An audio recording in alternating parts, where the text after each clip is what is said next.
You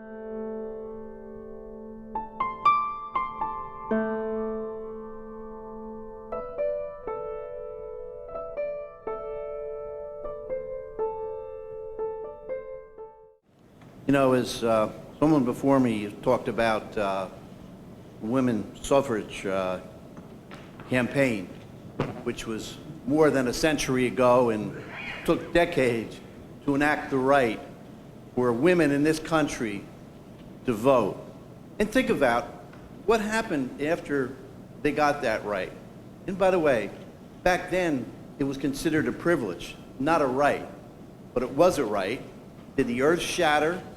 Did our country just turn to ashes? Did it destroy our state? No, of course not.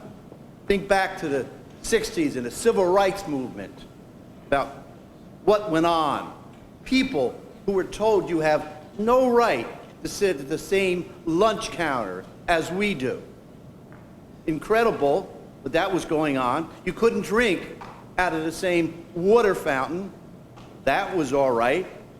You had to sit in the back of the bus, and that was all right, because all of those things were called a privilege and not a right.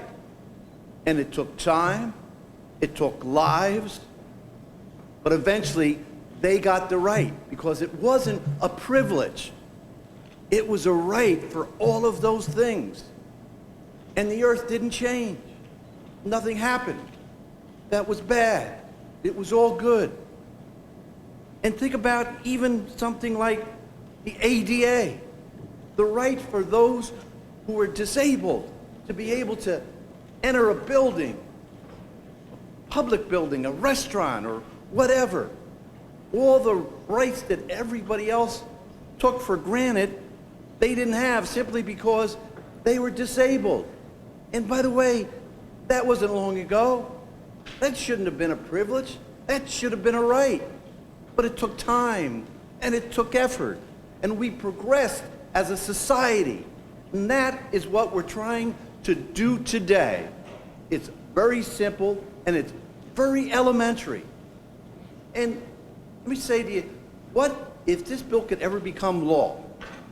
What in God's name would happen that would be bad in our neighborhoods, at our place of work, at our schools, at our houses of worship?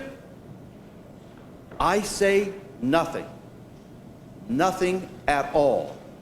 All this will do, though, the meaning to it for thousands and thousands and thousands of New Jerseyans who have prayed, who have marched, who have campaigned for the same right that we have, not a privilege, but a right. This will put them in the status of marriage of equal partners to all of us. That's all that would change, Mr. President, that these people have the same rights as we do. And it's time. We all know that in the passage of time, this state and this country on this issue has changed dramatically. Its time is now, and it couldn't come at a better time. Thank you, Mr. President.